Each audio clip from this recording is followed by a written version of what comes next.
Hi, good afternoon.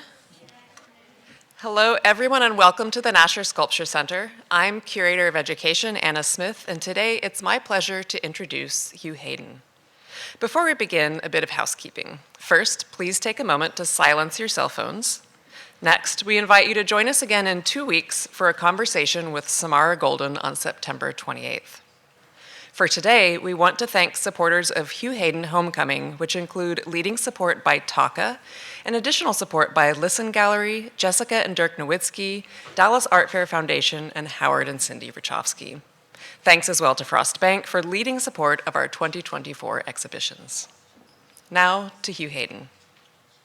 In a time when cultural entities are increasingly facing institutional critique and scrutiny, the Nasher may be the only museum that is pleased to say we have skeletons in our closet.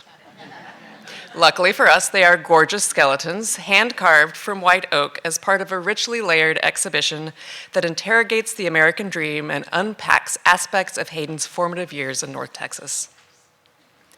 Hugh Hayden was born in Dallas and now lives in New York City. His work has been the subject of numerous exhibitions in the United States and abroad. Recent solo exhibitions include public art installations Huff and a Puff at the De Cordova Sculpture Park and Museum and Briar Patch at the Madison Square Park Conservancy, which later traveled to the North Carolina Museum of Art and Dumbarton Oaks Gardens. Hayden has also had solo exhibitions presented at the Institute of Contemporary Art Miami, Blaffer Art Museum Houston, Listen Gallery New York, Clearing Brussels, Listen Gallery London, Princeton University Art Museum, and White Columns New York. Recent group exhibitions include Forest of Dreams, Contemporary Tree Sculpture at Frederick Mayer Gardens and Sculpture Park in Grand Rapids, Michigan, and NGV Triennial at the National Gallery of Victoria in Melbourne, Australia. Hayden holds positions on advisory councils at Columbia University School of the Arts, Johnson Museum of Art at Cornell University, and Cornell College of Architecture, Art, and Planning. His work is part of public collections at the Metropolitan Museum of Art, LACMA, the Studio Museum of Harlem, the Institute of Contemporary Art Miami, De Cordova Sculpture Park and Museum, Rose Art Museum at Brandeis University, Princeton University Art Museum, Smart Museum Chicago, and more. In conversation with Hayden is Nasher Curator Dr. Leigh Arnold. Dr. Arnold's most recent exhibition, 2023's Groundswell Women of Land Art, was described in press as a pivotal moment in redefining the narrative of land art. Her work on Hugh Hayden Homecoming has been a labor of love over 5 years in the making, so I won't eat up any more time leading into their conversation together. Please join me now in welcoming Hugh Hayden and Leigh Arnold.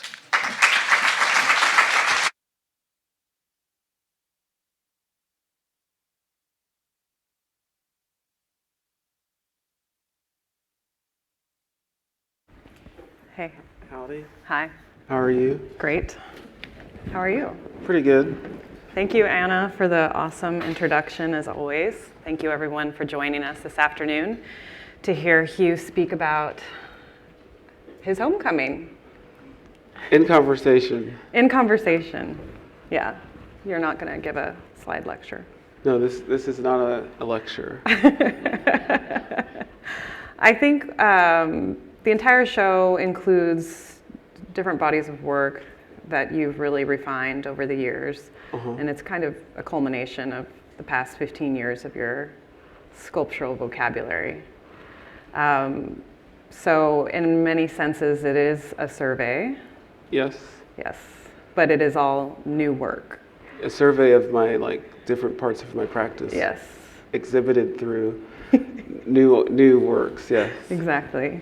The work on the slide, blending in, it's upstairs on view, but in and of itself, you today just described it as almost a little survey, considering the different materials that it comprises, the different themes, athletics, youth, maybe some social anxieties, being in a locker room. Like all the different components that make it's like the bark exterior on the sort of football uniform, but it also has, the helmet, the skeleton that is the the hanger, the sort of infrastructure that allows it to holding it up.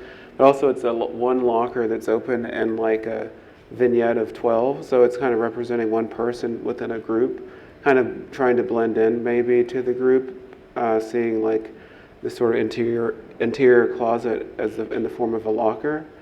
Yeah, and I as a guy in Texas who grew up here in Dallas, there was a certain height and size. You were kind of this obligatory like expectation to play football, and so sort of a little bit of the piece in this idea of like, kind of blending into the expectations of what people want you to do.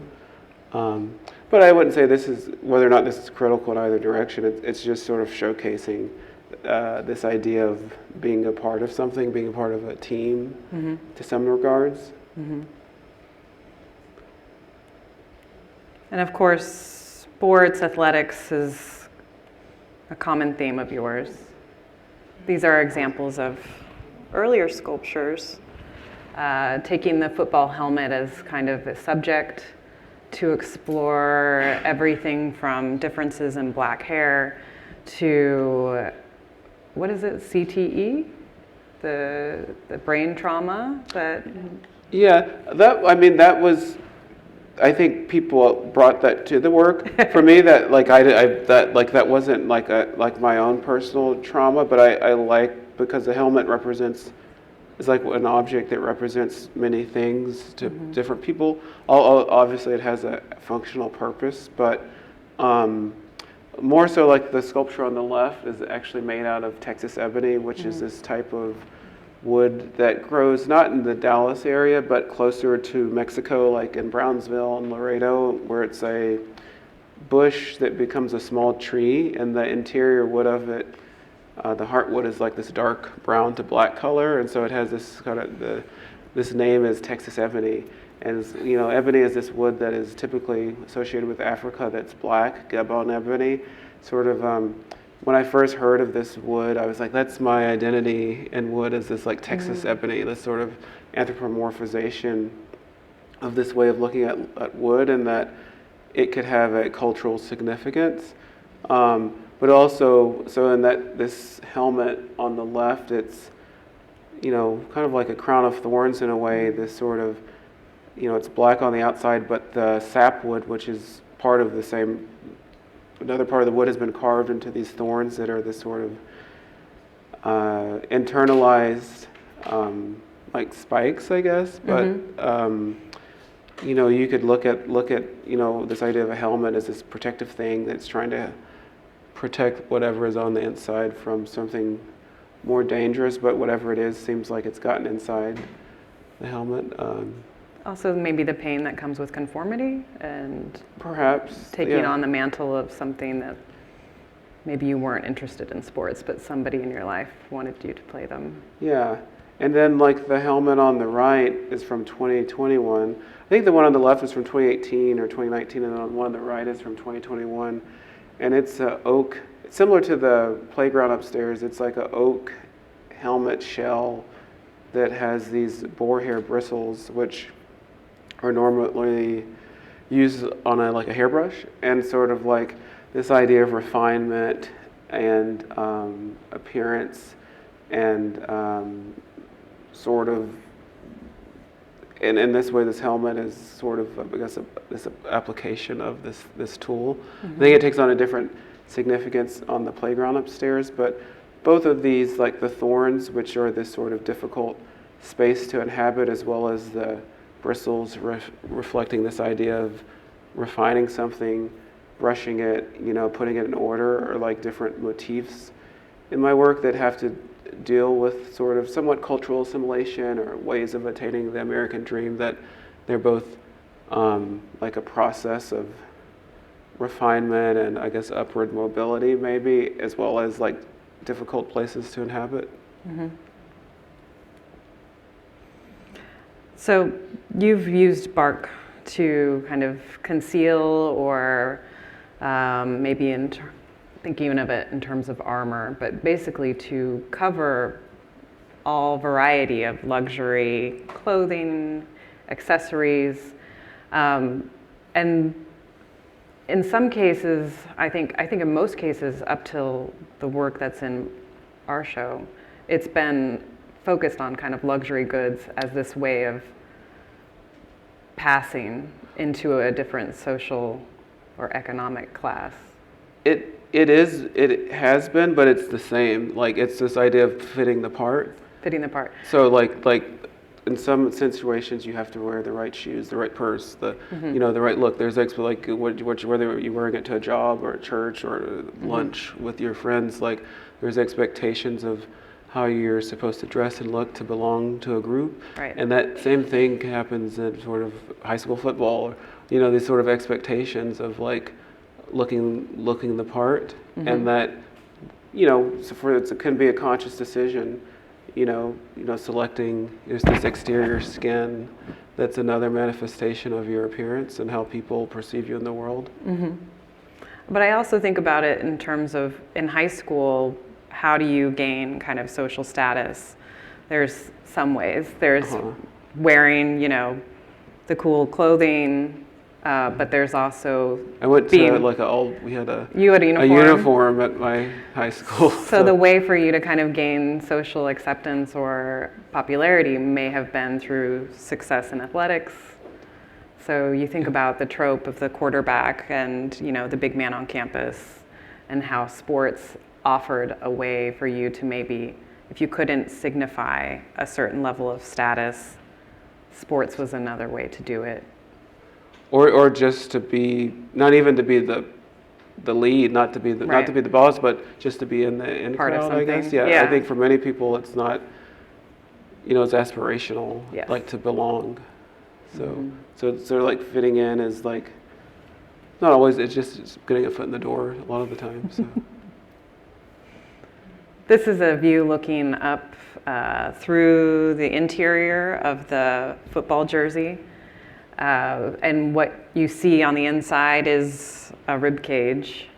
So we're starting to get into the skeletons that are included in this show, but also are another aspect of your work that you introduced a couple of years ago, perhaps. But skeletons as something that some might perceive as maybe morbid or related to death or something, but in many ways, a skeleton is this beautiful, like, democratic thing, because you're unable to tell a person's gender. Oftentimes, you can't tell their race.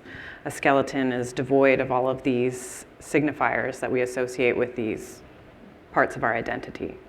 So you have stripped away kind of all of that to leave us with skeletons, but then you also play with our preconceived ideas of gender, especially with this work. Yeah. There are two skeletons in an embrace hanging from what appears to be a closet. So you might look at this and immediately think skeletons in the closet, so two people with something to hide. Perhaps it's a same-sex love affair that's going on. But then when your eyes take you down to the feet, you notice that the tools that are appended to each pair's legs, I just reveal my own gender biases when I see a shovel and a spade on one skeleton and assume that's a male, because gardeners are often men. And then the appendages on the skeleton on the right, a mop and a broom. Who's often doing the domestic labor in the household? Women maids. So you get us to kind of reveal our own gender biases, even though skeletons in and of themselves don't really tell us much. Especially wood skeletons. Yeah. Most people's skeletons are all the same color. We never luckily see our own skeleton in life, hopefully.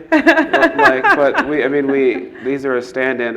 Essentially this piece is actually they're just glorified handles of tools. But articulated into a body and this idea of a connection. These could be two lovers, two friends. They could be Adam and Eve, or they could be, enemies or siblings or parents, but they're these two kind of opposites joined together, so that that regardless they still have that connection, and that hopefully, yeah, I mean, using these things that many people are familiar with, there's the opportunity. There's no right or right or wrong answer to like what exactly is happening. Hopefully, with all of my works, that definitely I have some intent, and like when I'm making something, I mean, a lot of these things are kind of difficult to make, so I can't just like turn on a table saw and throw a piece of wood at it.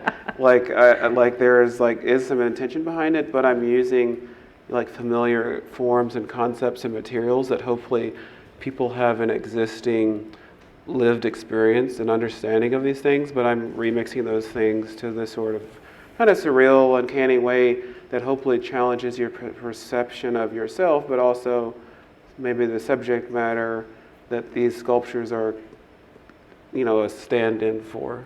And you titled this Made in Heaven, which is also a play on words, right? Yes, so like, I mean, it's often, the term is like a match made in heaven, and so, but it's spelled M-A-D-E, but a little bit in the subject, in this sculpture, it's a little bit like a maid, like, you know, in heaven with her perfect match, with their perfect match in terms of thinking of it, you know, as a wordplay.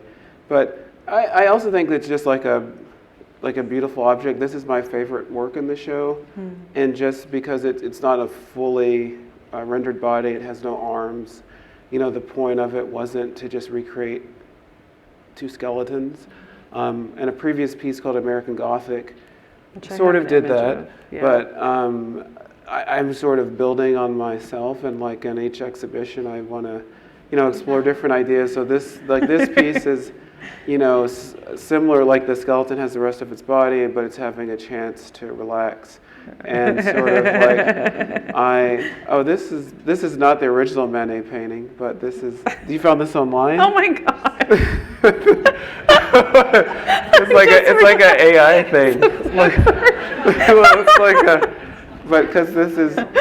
Imagine the roles reversed on this and the original Manet. I'm so sorry, everybody. Yeah, this is like but from an artist, the sculpture is referencing kind of the idea of this. This is a remix of Manet's The Painting of Olympia, which normally shows this reclining like courtesan. Yes. With the black attendant, and who was named as Lore, and I've renamed my sculpture the name of the attendant. This idea of this person who's getting a chance to relax, but also, you know, a lot of the work has different details, like the wood this sculpture is made out of is mesquite, which is a wood that's native to Texas in the Southwest. It's like a wood that a lot of people consider a weed or invasive, even though it's native to here, because it can thrive in, you know, sort of situations with limited water, and like kind of maybe take that resource from other plants around it. So, you know, some people don't like that, but I like that this mesquite is this sort of social, politically sort of a wood that is somewhat kind of has similar to a person, in that it's this thing that has a right to be in a place, but people don't like it because they can think it's invasive because it's like, you know, struggling to exist in a place. And I feel like that type of way of describing this tree is similar to the lived experience of many people who might even, you know, work in these sort of positions of a domestic worker, but giving this, you know, being who doesn't have a, you know, how does this person eat? How do they walk? Their whole life is working, like is usefulness and sort of giving them a chance to relax. But it's also on like this IKEA couch, which I kind of like love seat that I associate as a sort of, for many people, this sort of entry level, accessible access to some sort of simple luxury, which is also something that is also repeated in another work in the show, this idea of, you know, what things that are accessible and comfortable, but as just like a baseline to having a comfort, to trying to live. I don't know. Yeah. I also, from a less political standpoint, think a lot about the great animated film Beauty and the Beast. Yeah. With the objects that become anthropomorphized and like the candelabra. yes, and how it's actually really tragic because it's these human beings who, just based on the fact that they happen to work as a maid, suddenly become a feather duster for the rest of their lives. Oh, well, especially if you look at, that's actually really, that's how they're, there are many people in the background that, enable all of us to exist. But it's also kind of the inertness and the lack of moving out of that station of life in some ways. Yeah, like, it's funny because this show overall is like, all about aspiration. Or not, I don't know, like it's sort of, but it's because I guess a lot of the American dream is this aspiration that hopefully, even thinking of the election, that things will get better. Yes. Like I guess as most people would like what America to be that thing, not that to waddle and it getting worse. But that, even for someone who's worked their whole life, maybe at some point there's a chance to relax. So there's, I guess that's aspirational. I mean, many people come here and go through a lot, to live a difficult life, maybe to provide for others.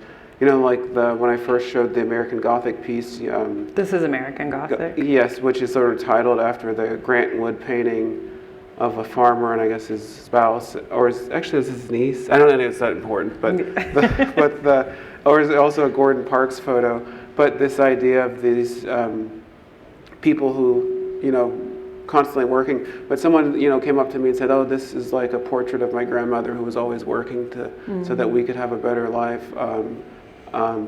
But they never were able to rest, because they had X amount of jobs to keep food on the table and provide shelter. And so this piece is made out of oak, but it's the similar sculptures. They just have they have hand. I mean, it has all the limbs. But also, I mean, in making all these sculptures are also like kind of confident in their use of wood joinery and different techniques. So that like, there's about having an idea, but also, these are all real handmade things. It's not like using a computer or like AI. Like these are things you can see and walk around. Hopefully not touch, but for the sense of preserving them, but like it's important to be able to actually create this idea so that it is visceral, and that I think as a sculptor, my work is better experienced in person. It's not as great on a phone or on a screen. It's much being able to walk around it and using your eyes and your, your whole lived experience comes into play when you sort of interact with these things. And I don't know how I got to that tangent, but that's in general. I think my work is best experienced in person. Yeah, this was a piece also made earlier this year, where the skeletons are made out of different types of wood, and it's just the upper body, and a little bit my use of these wooden, like sort of hanger-like skeletons is that thinking about a skeleton as sort of a hanger for the hanger. That's just how hangers hold up clothes. They also are what, in the sense of a body, that's what is holding you all together. It's like, I mean, your flesh, your organs, your like existence, and that we're, we all have these sort of, we're all kind of different, but we have this, similar thing that's all holding us together, that makes us, but we manifest it differently. This is like an older work from 2019. One of the first like skeleton pieces where there were like these arms that are kind of like relics that you might find in a crypt of a church, but with doing like different, they're flocked in like a velvet-like clothing. One is green, blue, and red. One is giving the finger. In terms of the scale of these skeletons, I mean, especially with American Gothic, they seem over life size. Is that right? Just the limbs more than anything are longer. Because of their tools that are Yeah, appended just to to, them? to accentuate that quality. The ones in this show that we've made the limbs slightly smaller, so it's less. It's not monumental, but it's. Is there a formula for that? How do you determine what scale to make these skeletons? Is somebody a model? Are you ever the model for the dimensions? Well, we kind of now at this point we've made a set size for the torso and the pelvis, and also this is like I'm not a doctor, I'm not a scientist, I'm not a historian. Like I'm an artist, so like it's not about it being perfect. I mean, I'm like communicating the idea, and like just like I'm not writing about my work. If I could write about my work it was really well, why did I even need to make it? And so like, so I think as an artist, then like, you know, I'm about communicating an idea and like remixing my lived experience and my idea of history in the world and science to make these sculptures that, you know, and also coming from being an architect, it's important that at first I was a little more strict about like rules and like this has to be perfect, this sternum really looks like this, or the collarbone is supposed to look like this. And you know, now I'm more comfortable with this is just about the essence and it's the idea. This is obviously not even, it's not real. It's not a bone, it's made out of wood. And so it's sort of,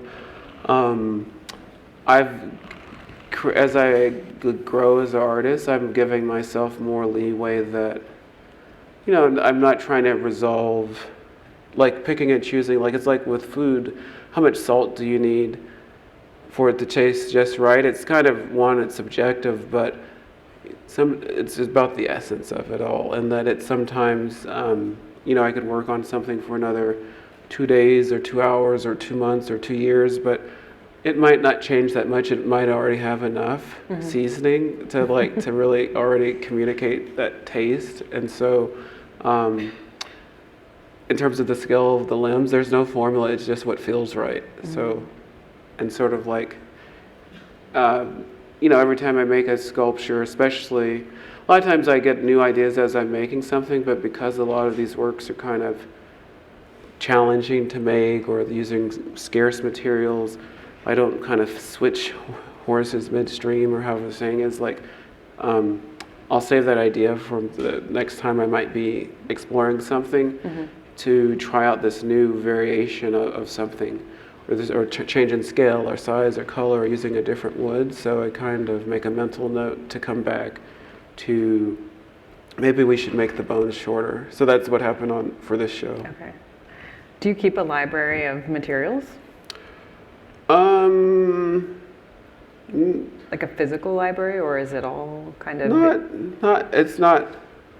It's probably the product of like having leftovers, but that's not the intention. I like to have just like a stockpile of things because that takes up space. It costs money. It's sort of. But also, I think about the anecdote I heard where in a very early studio visit at your Cornell studio or Columbia studio that you had just like completely filled the small studio space with Christmas trees, and you were like on the verge of getting kicked out because it was a fire hazard. Well, that had actually already happened when that, but it's sort of like, well, that in that case I was getting them for something I was working on at the time, but it's sort of, it's in general, like some of the materials you can't just go and buy at Home Depot, like, you know, like you have to having to travel to Brownsville and find some people, local people to help you collect trees, or, you know, collecting Christmas trees out on the street, or even getting ebony is actually kind of not that simple, like in terms of being able to just go out and buy some. So there's definitely like a planning and management that goes into like getting some. Sometimes you have to get a certain amount of the wood, so it's like, well, I'll have some leftovers that I can. And a lot of my pieces are, you know, it's not intended to be sustainable to save the world, but maybe it's like often cost effective to like use like a sort of nose to tail approach of using a tree or the wood, because it, you know, was so hard to get it that there will be leftovers or other parts that are less desirable, but I can find a use for those parts so that it's they might stick around on a shelf for a little piece of time, but it creates a library and in having to store it, but it wasn't necessarily the intention. But it's a little. I've also learned it's better to have extra to get by maybe a little too much than to run out, especially if it's like something that takes 6 months to get. So it's better to plan for the worst a little bit sometimes. I'm going to shift to maybe something that's a little bit easier to get. Hair, yeah. Hair. Well, synthetic hair. Synthetic. This is titled Rapunzel, and which of course everybody thinks about the fairy tale of the maiden who's been locked away in the tower, and the only way to escape is for her to let down her hair for a night to climb up. And I assume, how do they both get out? I'm not sure. The story just kind of ends. Happily ever after. Happily ever after, which is the title for another work in the show. But in this case, this flaxen hair is tumbling out of a basketball goal from the rim. So you're here kind of clashing ideas or colliding ideas of childhood fairy tales, athletics, kind of aspirations. What are some kind of markers of achievement? Well, yeah, I mean, for me, that fairy tale. The fairy tale of getting out of a certain station in life because you were successful with sports. Well, I just see like at the base level, like the Rapunzel is this fairy tale of like this pursuit and of overcoming a challenging task to get the trophy, or in this case the trophy wife or something, and that sort of basketball being this sort of, in this case, a metaphor for that sort of attainment of this sort of trophy partner or success. But it's kind of a placeholder. This could be relative to any career path, whether it's being an athlete or a doctor or a business person, or a curator or a museum director. This idea of, the accoutrements that come with success and after like a struggle and a pursuit of something, and that it's just sort of like a metaphor that for many stages in like a person's life or professional career path. And you've used these materials, this idea in different iterations, but the kind of variant is always the hair.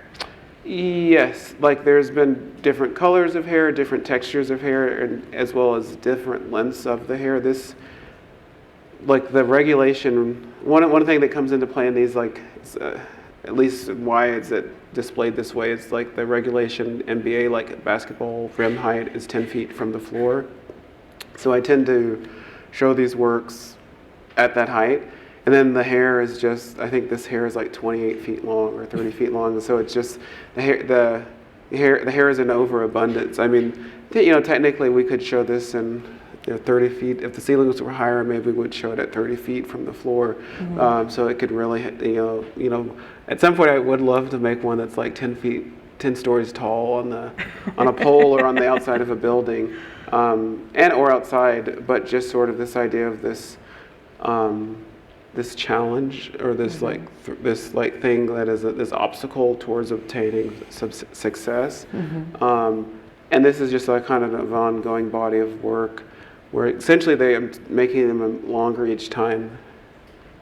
Also, in making these, they're made out of this sort of synthetic plastic hair that's used for different types of braiding styles. And I made the first one of these in 2011. I never had like long braidable hair. I didn't grow up braiding my hair, and so like I had to watch, I think, YouTube videos and got some dolls to practice how to. This is like 12 years ago, so I was like 28 and like teaching myself how to braid hair, that was just the basic of doing a 3-strand braid, but then creating a system where it's actually little more complicated than just braiding like a regular person's hair, in that it's an intersecting pattern. I don't know if there's a detail shot, but it's like a diamond pattern of hair that intersects, but also being able to add hair into it seamlessly, so that you can, because the hair that goes into this is only 4 feet long, so there's also a system of adding the hair into it, so that to the viewer you have no idea how it's made. And so with all of these sculptures, there's like some sort of system that makes it possible, because often it's like the same like repetitive step or operation, or like a system of rules, but it's added to this sort of material, but it's sort of like some sort of really carefully orchestrated system that's organizing how it's made. I'm wondering if the, is this a 3-strand braid? Well, this is the detail of the... Yeah, I mean, it's hard to see here because this is the part where it's, I mean, just with catenary action, eventually it just becomes a rope. But, So I'm curious if the teaching yourself how to braid was any help when it came to weaving a basket. The basket weaving happened much later, and this sort of more basic form of basket came more intuitively. I actually, the basket in the show isn't the most complex one. It's just made out of a thick material, but I have, after making earlier baskets, I have made more complex ones where I've had to teach myself from old out-of-print books or some YouTube videos how to weave something, because a lot of these are, I think hair braiding probably never will get replaced by a machine, but many other like sort of handicrafts, like basket weaving, is sort of like a skill that is disappearing. Even though it basket weaving happens all over the world, and that no culture owns it, because humans, some of the oldest like human artifacts are baskets. I think too about braiding, hairstyling, especially with braiding or longer hair, and weaving, basket weaving those are often coded as feminine in terms of the... Some cultures. Well, it's definitely in the West. But in the West, for sure. And especially basket weaving as a craft technique, it's this idea that you're colliding this feminine-coded technique with the masculine-coded, basketball rim. So you're offering this object that can kind of be both. What I'm also curious about is the weaving of this weave-in braid, color blonde, and they're very similar in colors. Was that a happy accident, or were you just interested in kind of presenting two basketball goals that have... That's more of a coincidence, because partially the last Rapunzel I made was black, so... You wanted to do a blonde one? Well, I just alternated kind of through different hair colors. Did it have to do with Dallas No. blonde? No, I mean, it's sort of, I'm sure it would have again, with a lot of these ideas, there's like, people have a lived, like a relationship to certain things.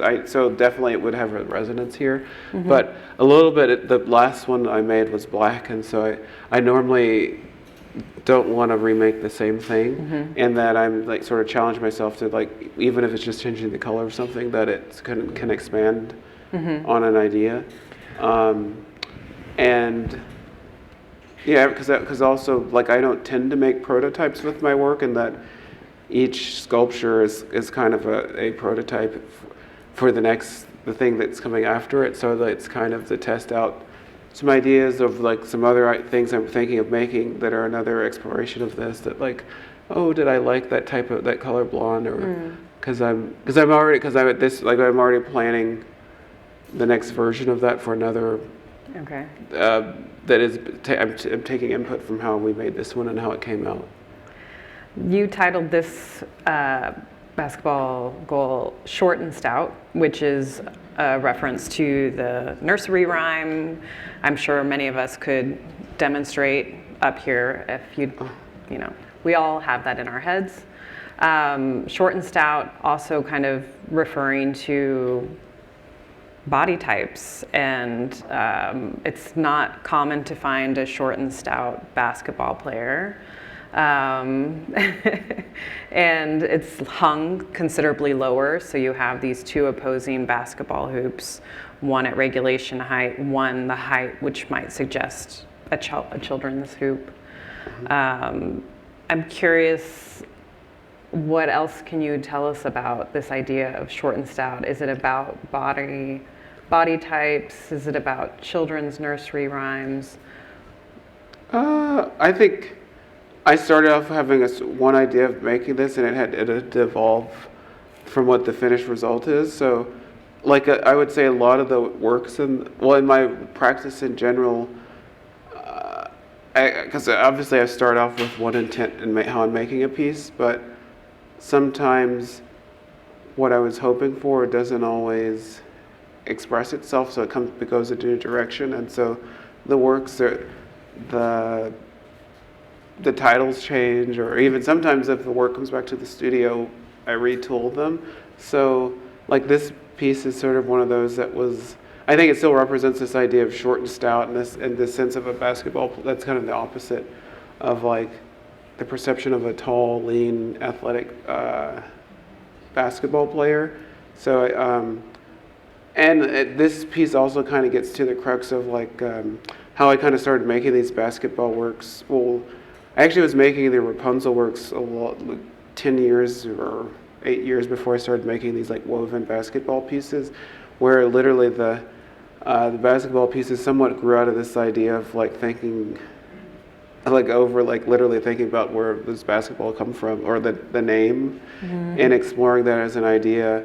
But that did bring in these ideas of like this sort of feminine, like sort of craft,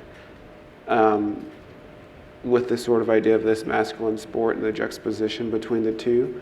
So, and yeah, these are works that now, like I started off with like a specific thing I was interested in making them, but I'm now kind of like freeing myself from always needing to have an exact thesis for each work, and that I can like give myself the freedom as an artist to just start to make things that are like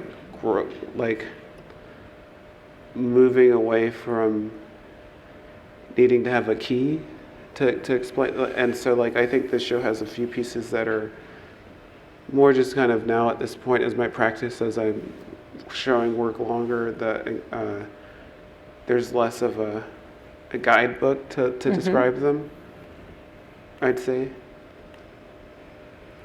So food has always been a part of your work from the beginning. You were doing culinary, what did you call them? Culinary performances? Culinary installations. Culinary installations. But this series of skillets and melting pots has been ongoing for some time. This is, correct me if I'm wrong, the first instance of showing kind of this variety of finishes in one work?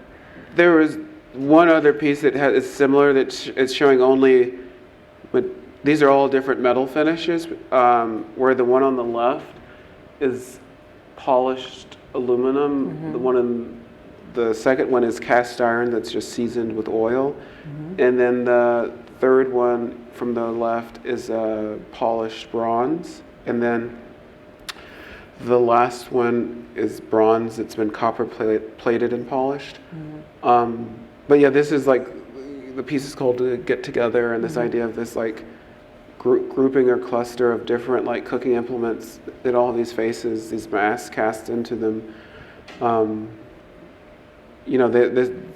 Creating a meal is made up of different dishes, and sort of, we're even thinking of a potluck, but sort of a way of bringing people together.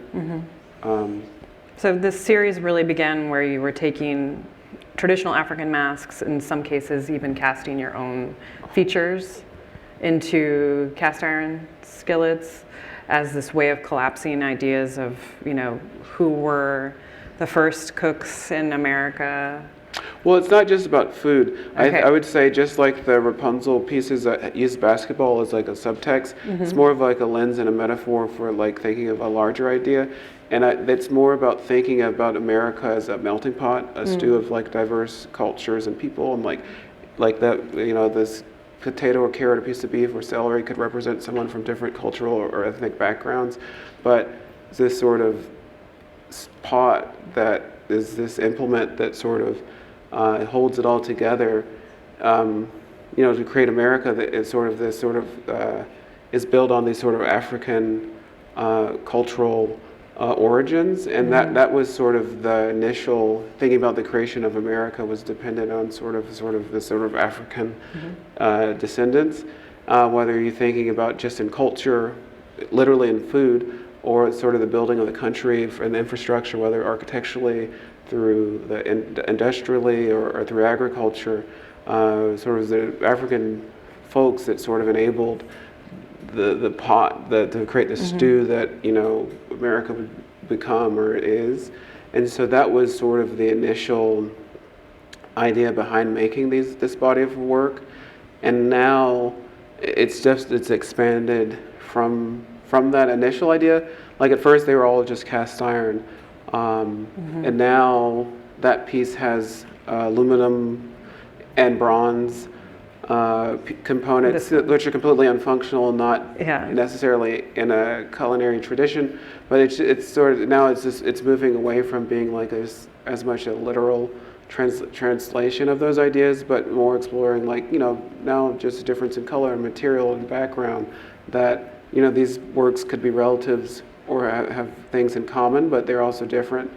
And that I think that's how most artistic practice expand from like initial idea to start exploring the material possibilities. Now so are more now.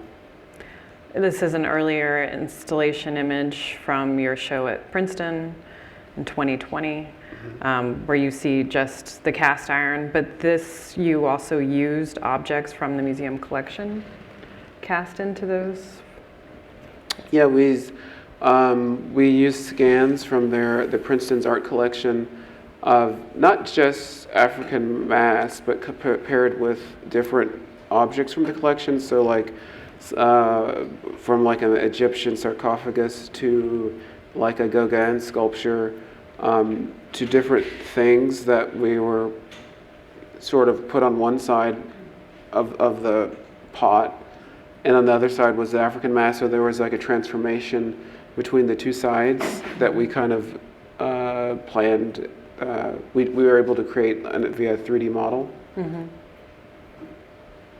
And I think this is kind of a direction that you're headed toward, which is combining musical instruments with cooking implements. So this is an untitled work. I think our registrar came up with the title you'd like to use. Sauceophone, is that? Yeah, because it's like a sousaphone bell, which most people probably don't know what is. A sousaphone is like a tuba that is more for like maybe marching because it wraps around the body. But for the purposes of making these pot-like instruments, hybrids, this is the bell from one of them attached to a copper saucepan that they've been like kind of welded together and then replated completely in copper. And this form first appeared in a larger piece that was made up of multiple like instruments that had been joined to pots and pans, similar to this, like connected to also shown with these melting pot pieces. But in this actually version of it, the instruments are all functional. They actually can be played, and music comes out. It sounds different because of the the alterations that you made to it. Yeah, the metal reverberations are different, but also in this case it's thinking them still as a musical instrument, like where the mouth is the source of the wind versus in the piece in the show, it's this idea of if the actual act of cooking would create music. So the recording that you hear is me cooking bacon. Like it starts off maybe slower. There's like some racket. It's me. I get like turning the fire on. putting the bacon in, and then it starts to sizzle. Then at the end, I eat the bacon. And of course, you wouldn't cook bacon in a saucepan, but it's more about the idea of this, and also creating this object that I think, if you think of those sort of old record players that also had that type of bell on it. Vitriol, Yeah, just sort of, it's more of an idea, even if it's impractical or not logical. I think that's what art is. It sort of challenges the way you think about, the elements that make up your lived experience. Jumping into the large topic of religion, this church it's a children's playhouse in the design of a church. So it's the scale of a playhouse. Play church. Yeah. You thought about calling it, I think, maybe Sunday school at one point, or the children's church. Inside the church is a pew and a lectern for all those tiny aspiring ministers, titled Happily Ever After. So this idea of taking the last three words that end most children's fairy tales, this kind of explainer that everything will be good from this point on, happily ever after. But also putting this in taking a children's house and transforming it into a church. So thinking about the ways religious indoctrination happens, often through religious texts that are told to children in maybe watered down versions as a way to kind of instill morals and virtues, put them on the good path. But then fairy tales in a lot of ways are very similar in that they're also using, whimsy and make-believe to teach children lessons. Don't lie to your parents, don't trespass, don't steal women's cookies, all sorts of, and they come out of. Don't steal porridge. Don't steal porridge, exactly. So, and it's all, those are derived from fables, so it's about kind of the indoctrination of youth, and how, and some people might believe that the religious texts are actually just fairy tales, right? Well, I'm not saying that, but I think that it's up to the viewer. But I am presenting this sort of fantasy, or like a materialization of this idea of it's the form of a church redone by Fisher Price almost, in that it's theoretically it is functional. Like we're not allowing users in the exhibition, but it was every element was considered like for a child using, like what would a pew besides for a child, what would, like, I think my studio manager who has a 2-year-old would say this is like a 2 to 4-year-old age range for this, but we did consider what was the right height for the ideal user experience, whether you're like leading a talk, or whether you're the person leading the discussion or the recipient. Kind of, I was trying to encapsulate an idea, but for me, I think it's important as the artist, just as in the sculpture, it's like a two-way street. Like, I think there's multiple viewpoints of this piece that can be polar opposite. And so I think a lot of my works have that element, and so I don't want to say that it is this or that, but that it may be, it's not me not picking a side, it's more of that many things, especially in America, do have two opposing perspectives that people, that can simultaneously exist, that are both critical and celebratory at the same time. And I think that you've incorporated religious objects or things that suggest a religious setting in several of your installations in the past. This is an installation of church pews with the red brushes attached to where you would sit. So again, this kind of discomfort in trying to inhabit something. Or this soapbox type object that combines a skeleton with a box with a live mic that allowed anyone to kind of step up and give a speech, I don't know, evangelize. Yeah, I mean, a platform. A platform. Whether there's no age, you're never too young to start. Speaking of too young, the work titled Pecanocchio upstairs is this gorgeous rendering of a Pinocchio doll, referencing that fairy tale again, but is wearing a very special outfit. This portrait that was taken in 1984, so you were probably about a year old, depending on when, and wearing this corduroy jumper, bow tie, the white shoes, and seated, kneeling behind this little wooden footstool. You were really well ahead of the curve in terms of your reading comprehension. Full library. And this is the third in a series of these Pinocchio dolls that you've made. I'm curious, is this, to me, I see it as a stand-in for you in the exhibition. I'm wondering, because this show it's in your hometown, it is homecoming, it is replete with nostalgia, memories of your own that can then be pretty universal to certain generations. When you saw this photograph, were you like, I need to realize this Pinocchio doll, or what came first? Oh, needing to dress the Pinocchio. Like, how would this one be dressed? Okay, so it really became down to just trying to figure out how to dress him. Yeah, because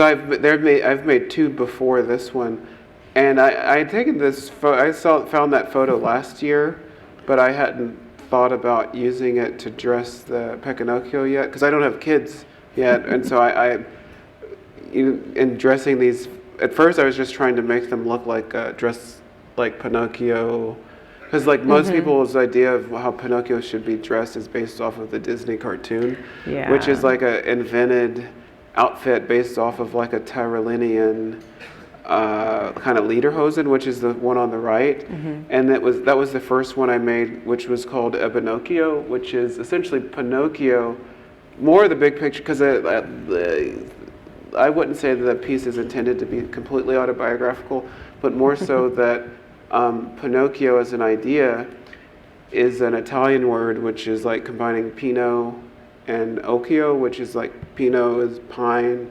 Occhio in Italian is eye, like an eyeball. And, we know that as this wooden little boy, a puppet.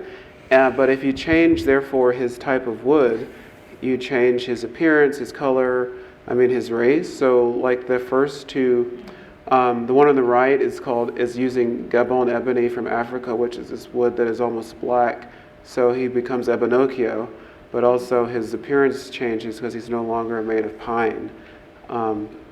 Also, the one on the left, then I started to play with his costume. He's called Nocecchio, which is walnut, and noce in Italian. So again, his appearance changes, his color changes, and his name changes because he's made out of a different wood. But in this case, I dressed him in like a classic sort of sailor outfit, which is a kind of like another trope or a style of child photography since like the invention of photography in the turn of the century or in the early 1900s. And then so when it came time to pick an outfit, because I did want to make one of these Pinocchio figures for this exhibition, where, for me growing up in Texas, I always knew that a pecan tree is the state tree of Texas, just like the bluebonnet is the state flower, the mockingbird is the state bird. At least from my perspective, those were always like things that were important that we were taught when we were little up until a certain age. And so I didn't like pecans as a child as nuts. I now love them, but I love pecan pie. But I wanted to I wanted to make, this one of these figures that was relevant to showing it here in Texas. And pecan is also like a wood that is not grown for its lumber; it's grown for its nuts. And so the wood has a lot of imperfections in it, whether it's bug holes or knots, or occlusions or different things. So he almost he has chicken pox or a lot of things. And also this figure has the longest nose we've made of one yet. And it was a little bit me seeing, well, how long can we make the nose? Right, this is the longest nose we can make on my lathe. So it wasn't, I actually am looking for a way to make one that's a lot longer, because Pinocchio is all about, a big part of this wooden boy is that in that story of him, he lies and his nose grows. So I think he looks cute with his short nose, and there was a debate about if we should make one with a little nose. We probably will at some point, but it took away some of the, I hate to say, immediacy of the piece if it was just, if the nose wasn't long. It helps communicate, people know the story of Pinocchio, but they only know him being pine. Right, and they know him from the Lederhosen, or they know him from his particular costuming. And for me and my use of wood, I'm actually more interested in, changing the narrative of creating a new narrative for other people who aren't pine. Well, and I also thought it was kind of humorous that, this could be a stand-in for you in the exhibition, and you maxed out your lathe making the nose. So what does that say about you in terms of your trustworthy? Well, I mean, I'm typically too honest. Your mom's in the room, so. Yeah, no. I have trouble not revealing too much information, but yeah, so it's. And you also put him in this crib, which in some people might read the crib as, a play area. If you're a parent, you're like, oh, finally I get some relief and I can do stuff in the kitchen because I can put my child in a playpen and let them rest it out. It could be in timeout for doing something bad. Yeah. Could be a little prison. What? Also, the crib is a little bit strangely scaled. Is it? Yes. Oh. What's that? I will say I do know wooden cribs. There's a lot of litigation that has happened around cribs in America. So you can't buy the sort of cribs I grew up in are not legal. It's exactly. A lot of there's a lot of rules on about because safety standards. Because a lot of children have died in cribs because of their design of it. But for me, I was trying to I was interested in also thinking about this, because the other two that I've made have just been on pedestals and shown in a more abstract gallery environment. I did want to use the exhibition to have some overall narrative about the show, and that he's within the home part of the show, and there's no bed. There's a couch, there's a kitchen table, there's a stove, there's a closet, and there are these different things that represent a house, but it was important to be able to bring in a bed, a bedroom in a home. What is a house with no place to sleep? Yeah. So a little bit in choosing to make a crib versus the little stool I'm on in the photo was a way to have a stand-in for some sort of bed. I mean, he's wearing his shoes in it too, but I was thinking not just about the piece as it will live on, which I think the crib, which is this container, this little prison. I guess parents don't think of cribs as a prison. They're not, but I mean, maybe a baby does though. Yeah. But it's all about perspective. Versus you're in or you're out. But it created a container and a pedestal, but also and it's based off of previous cribs I've made too. It's a lot of the he's the same size of the previous Nokios we've made, just like the skeletons are all the same rib cage that we've been making, that we're creating. Someone asked at my previous show, how did you all make all of these seemingly, different works? But we're kind of just building on what we've done. We're not like reinventing myself or making a new wheel for every sculpture. That like we figure out how to make it and improve where we can, but also we can make the nose longer in this one. We can do a different pose in this one because we've gone through all the trouble of making the sculptures that they can articulate. That we can now that we've done, like part of me being an architect, maybe now that we've figured it out, I can now not just focus on the technicalities of it, but I can what does it mean if it's made out of a different color wood or different pose, different explore outfit. this idea further through different materials. Yeah, and so it also adds to the world building and, as you say, the narrative. So you've already established you can make the figure, so now how do you build out this narrative around the figure so you create a crib for this figure to inhabit? Yeah, and for me the most important thing about this body of work is what it means to make it in a different wood, because that's as most people don't know that Pinocchio is made out of pine, and that's why he's white. Like as how that's perceived, but there are many woods in the world, and that all have different properties. And the more of these that I make create different opportunities for people to see themselves in this narrative that they didn't see themselves being a part of. So that's actually the most important thing about that body of work. I think we're getting close to time, but I want to get through some of the images, particularly of Kidsville. But the Adirondack chair is this kind of example of Americana.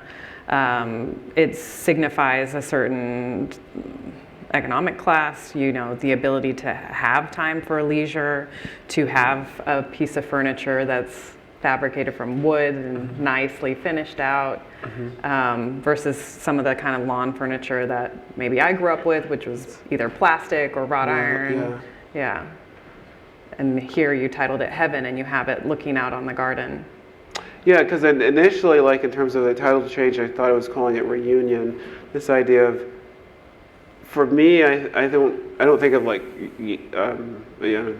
young people using Adirondack chairs. That I think of it sort of in this sort of life cycle of rest and relaxation and retirement, a second home. Being able to leave the work, family, and sort of just be that opportunity to relax and sort of reset. But also this idea of getting able to settle down, or even entitling it Heaven. I don't know if the pictures you can really see, but I've given it this effect of the paint is worn out and the sort of the imprint of a person, like there's a ghost. And so whether it's sort of this sort of someone is already like this sort of cyclical, like return to the earth, or even a lot of times why I started using branches in my work was actually about this type of camouflage, about blending in to a natural environment, and that anything that has these branches on it, where you actually can't, we've removed the leaves or the needles. For most people, they don't know what type of tree this is. So it has, just like a skeleton, it has no race, it has no gender, it has no age, it has no religion, it could be anyone. And that it represents, this dream maybe of what this Adirondack chair represents in this scheme of the American dream of having like a place to relax or a second home or to rest, a vacation. Owning property and land that could be anyone, but also I guess in the more of these you combine together, they create their own new forest or their own bush that also keeps people out. Like for some people, they might see it as a deterrent because how do you sit in this? How do you inhabit it? And a lot of this sort of one of the things I talk about in my work is this difficult space to inhabit, but a little bit America is this way of finding ways to inhabit things that might seem tricky or difficult to other people, and like finding a way to like excel isn't the best word, but how to make it ergonomic for your own lived experience. This is I've just been showing slides of another Adirondack chair that you covered in boar hair bristles, which is the same material that you covered the playground equipment in. And that's made out of the Texas ebony too, but the not as dark parts. The Just as a previous- this reference one, that most people yes. never see this wood, but So and that this piece is- was called The Preacher's Wife. Yeah. And so Kidsville, Kidsville is this, it's not there anymore. It is in some different iteration. It was recently taken down. But it was a playground that was built in 1989, so firmly within your childhood, in this suburb of Dallas called Duncanville. And it was entirely imagined, designed, funded, and constructed by volunteer residents of the city. And using this type of model that this architect and artist named Robert Leathers really championed around the 1970s. And so it's this style of playground architecture that has, turrets, medieval style architecture, lots of tunnels and places for children to hide, lots of opportunities to get slivers. The key component or key element of this playground style was the use of wood. And I think that was also kind of a way for anybody to come together to build it, because wood is a material that most people can wield a hammer and a nail. Like right? it has an inherent DIY exactly aspect, or that's why like a lot of my interests.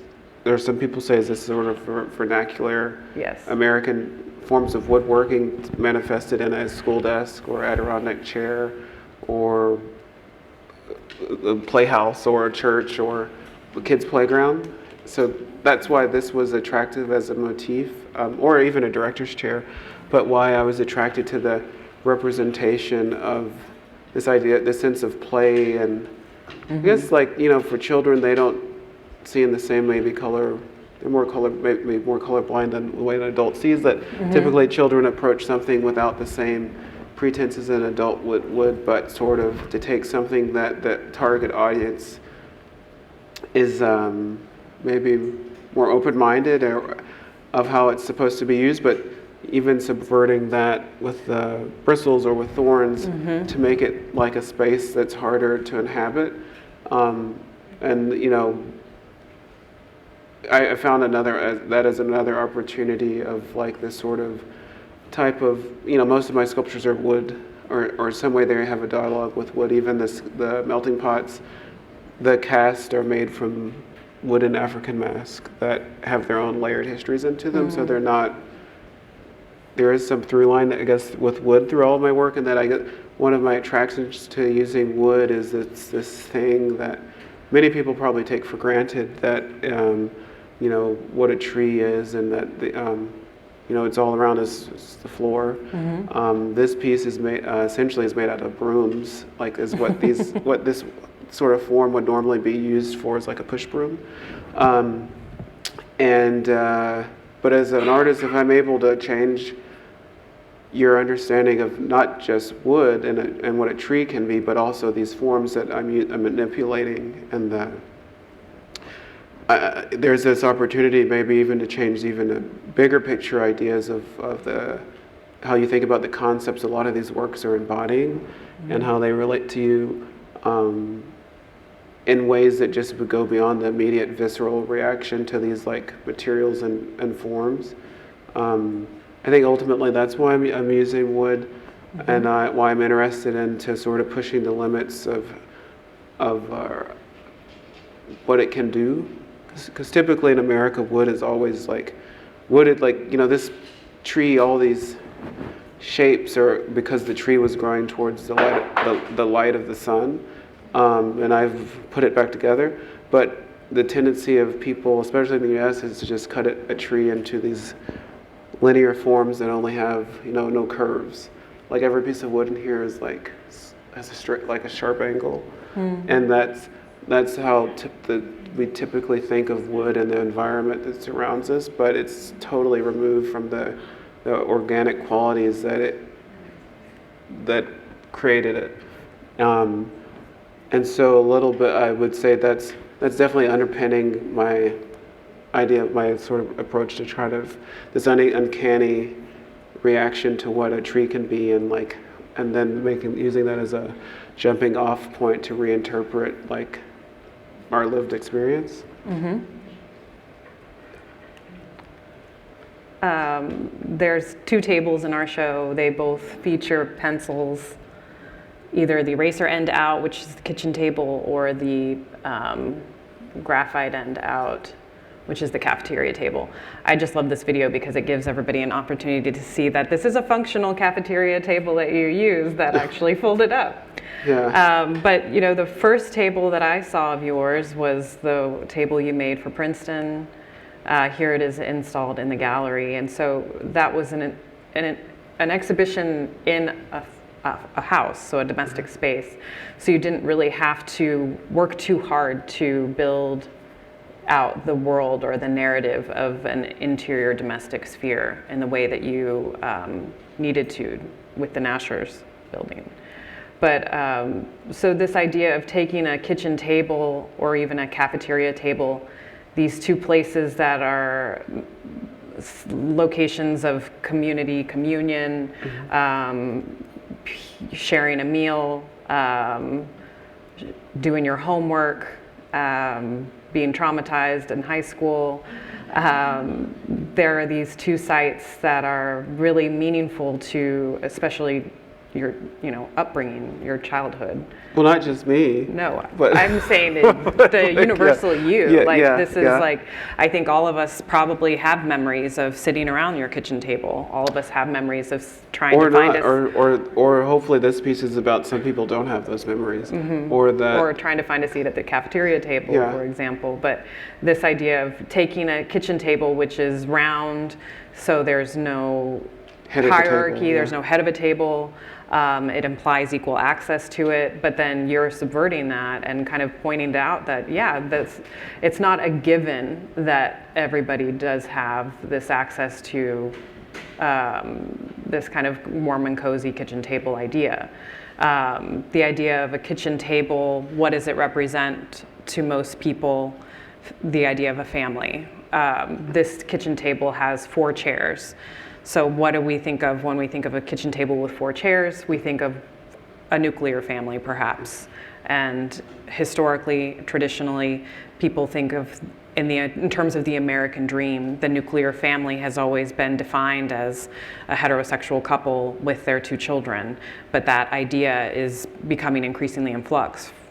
And so this, my apartment doesn't really have the space for a table. Many apartments now, at least in New York, aren't, because the ways people live have changed also. It's part of it that there's no space for it. People eat out, they order in, they don't even cook, they eat while watching Netflix. So that there's also this change in the way that people have lived, what's related to iPhones and kitchens will become obsolete in a home. That I like also showing this form in an art museum, and that while this isn't a history museum, but these this sort of wooden apparatus will become obsolete even if there are no trees. But most of these playgrounds are replaced with plastic and metal ones. That these are kind of like archaic forms that were common when I grew up in the 80s and 90s, but also they're kind of markers of a time. And even when I was making some of the classroom related things during COVID, some people thought people would never have classrooms in the same way, because of remote learning and Zoom and sort of all these reasons why people get together less or come together less, because of the it's kind of a luxury to be able to have a meal around the kitchen table with a family, for whatever reason, versus, eating takeout, eating on the run, eating separately, eating alone. It's not like a given or something that everyone has access to. I think we went really far over time. Apologies. And you all stayed. You all stayed. Thank you. Your prize is now we get to ask questions. Yeah. I'm just kidding. I guess we could take a couple questions. Yes, Beckett. Thank you so much for this discussion. So my question would be, you were talking about a lot of the selection of the woods that you use in your works. And my question is, for some work, like, is there a thought process behind the color and the grain of the wood? Or is it just choosing a specific, like, what is the selection process behind choosing the wood and where you're finding it? Well,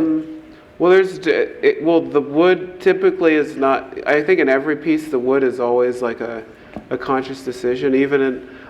I tend to use like the lease wood from Home Depot because that,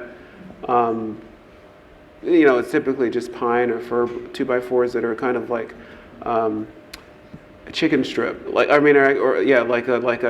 sometimes describe my wood as like, because I'm like going through lengths to acquire the wood or the branches are still on it, it's almost like a drumstick that has a foot attached.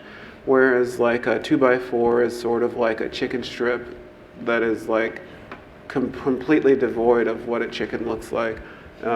There's no feathers, there's no skin. At least it's still intact, it's the muscle, versus like a chicken McNugget is like a piece of plywood that is like scraps of a tree glued back together.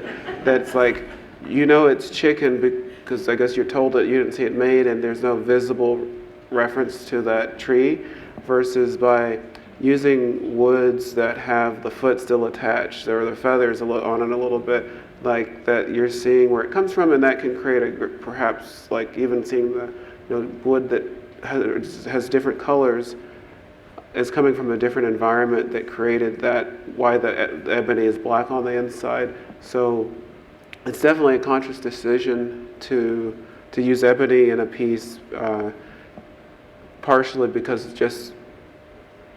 if it's visible, it's wood, the color is going to speak for itself that it's creating a different reading of the artwork. But also a lot of times wood like ebony is much more difficult to use because it's very dense and oily, so we have to do like different techniques to put it together. And so, like in this show, there are not all the pieces, but some of the works are using wood that's indigenous to Texas.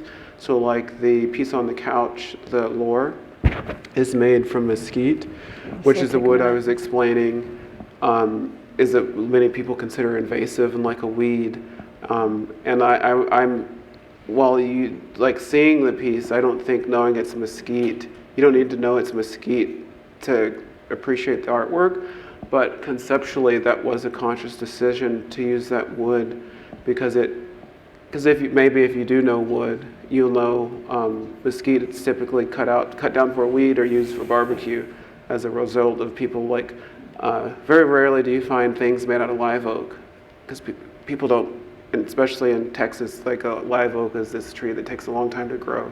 It's stately, it means it's patience, it's time, it's history, all these things it embodies, and that sort of slow time it takes to get this big tree, versus mesquite can grow really fast under difficult conditions and can thrive, but often it's thought of as being invasive and a weed. And so I kind of like this idea of celebrating something that's not normally celebrated, but you don't have to know that to appreciate this piece. I'm just telling you that's why I chose to use this wood, but ultimately I think that you could hopefully appreciate this piece without reading the wall label of what it's made out of. Thank you. Oh. Any other questions?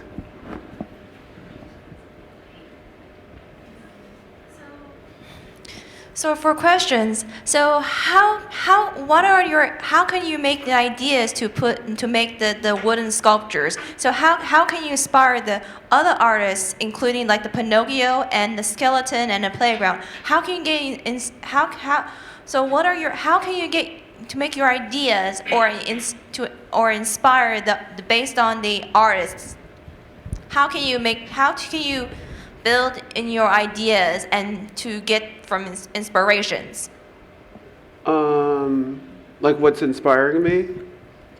Like how do you get from inspiration to object? Yeah. Yes.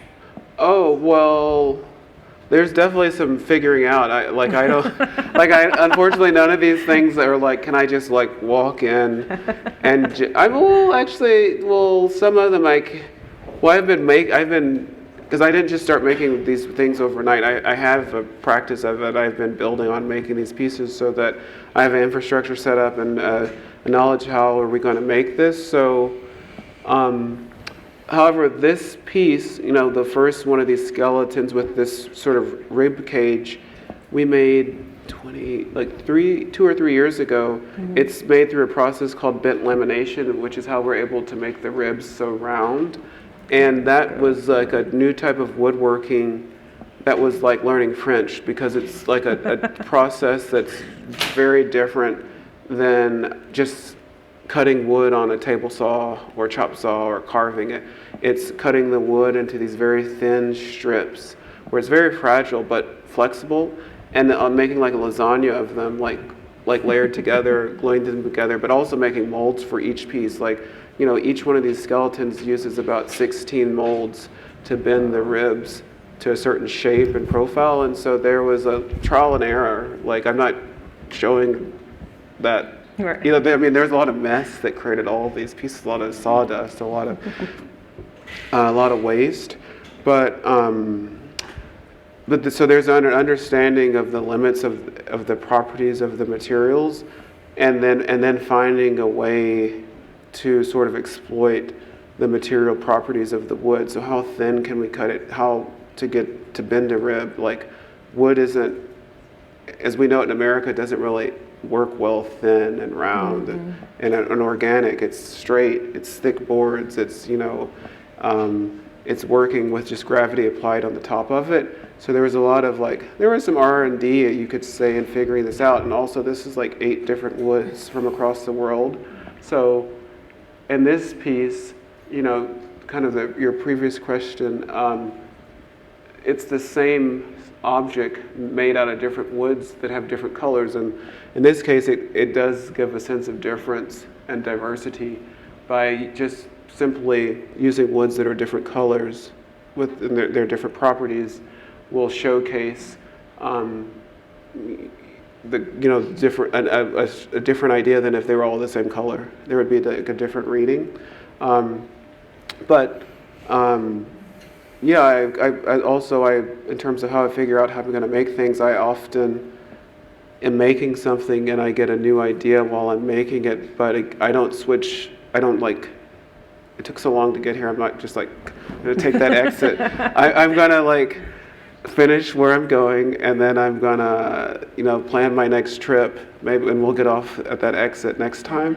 And so that I think my practice is building on keeping mental notes of what I want to do on the next piece, or when I have the opportunity or the space. Because certain things I can just make in my studio without a plan of where they're going to be shown, but certain things that are large scale, like the playground, I couldn't just make that and just have it sitting around the studio because it takes up a large amount of space. So I have to kind of think about and plan what would be the best time and place to exhibit something and making it so that I can get that idea out there, but also conscious of I do have to consider space and what I'm able to make just within my own studio, and also all these things have a cost to make as well.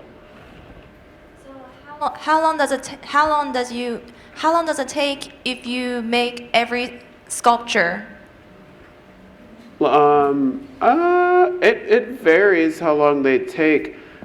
It's definitely quicker when we're making something we've made previously, but these aren't necessarily things that are fast to make. And unfortunately, we're never making one thing at a time, especially for an exhibition. It's a big matrix of this show we did make per se in 3.5 months, but there. That was it's not just me. I have a team of assistants that also help. and I'm trying to use them each to their best ability, with also within like constraints of a 40-hour work week with maybe 20 hours of overtime. But like, but you know, like conscious of it's also their summer vacation, or should have been, and so, and we just had another show. So there's like a lot of realistic things. So it's like it is possible to make these works, like, but also if I could have another 2 years to make this show and make the same exact works. I think that's, you one more There's question? 2 questions here. Okay, yeah. This will be really quick. I just want to say that I think this presentation it's really great. It's really layered. It feels like tender and evocative, and like you're saying, it's very personal, but also very universal. I think you've also said this is your favorite show you've done so far, and has some of your favorite sculptures. So I think I just want to hear, like, why do you love this show so much? Well, unfortunately, there is something you said last night. I mean, it's actually the best show yet. While like I want, or I guess now I have 2 dogs. So it's also like the sort of question. Now that I have 2 dogs, like I would like. No one has asked, well, who's your favorite dog now? But I do remember people asking parents, who's your favorite child? Which I imagine they probably have in their head, like the things they like about their different children better, certain things that one might excel at over the other one. But I guess they probably would never tell someone that actually, yes, I like this child better. There's probably things they like about each one that is like celebrating their uniquenesses.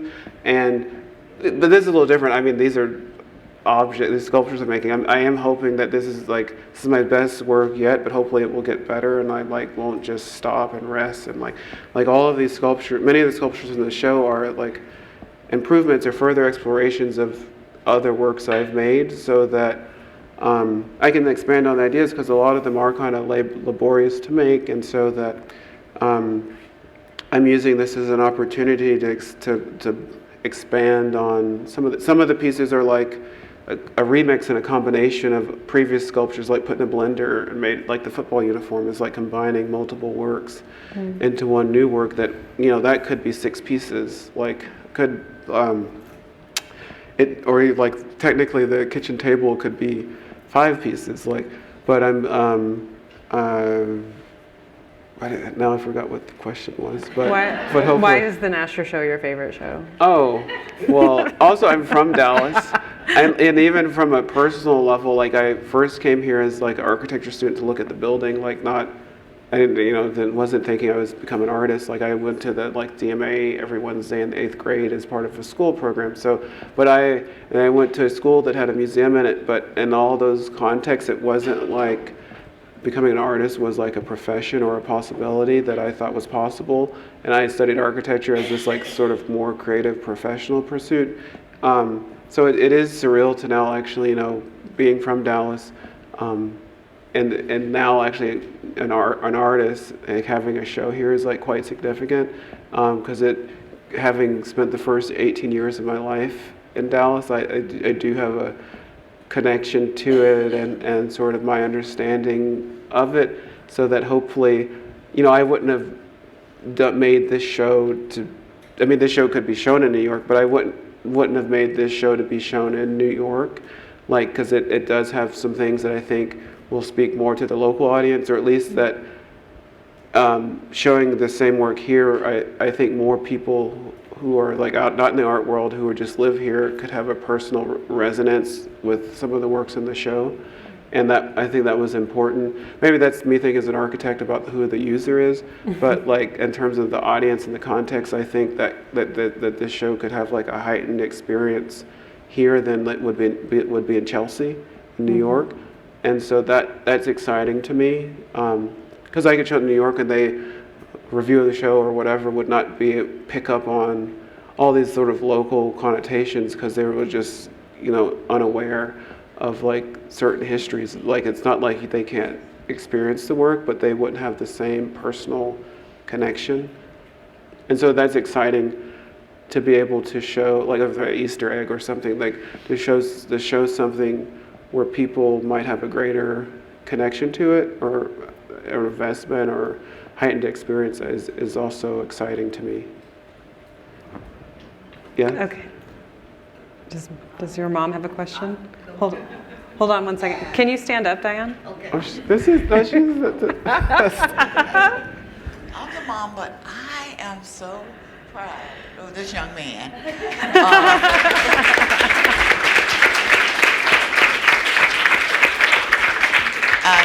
And the thing is, as an adult, we can all appreciate this. But I want to know, what do you want kids to get? What would you aspire for the kids that's going to explore this as a, field trip? What would you think that they would achieve by seeing your art? Well, hopefully they have like some point of view or of if a child sees the show who's grown up in Dallas, they might find it interesting or relatable in some way, even remotely more than they would maybe looking at an abstract painting across the street. That there's like some like notion of, hey, this looks familiar but also very unfamiliar. Like I know it's a playground, but it's a hairbrush. Like hopefully a child seeing that like might retool how they think about the world that otherwise that they wouldn't. I think that's an interesting possibility that could happen. I can't say what that would lead to, but I think the exposure to it, it's not. They don't need the 3-year-old doesn't need a PhD to approach a playhouse, but I mean they might recognize that it looks like a church, and so I think I'm interested in that it might just change some expected ideas about the world, and then what possibilities can be. Awesome. Thank you, Hugh. Congratulations.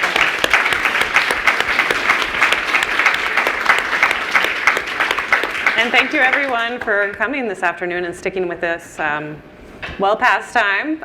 The show is up through January 7th, and I encourage everyone to make repeat visits, go spend some time up there while we're still open today. And yeah, thank you for coming.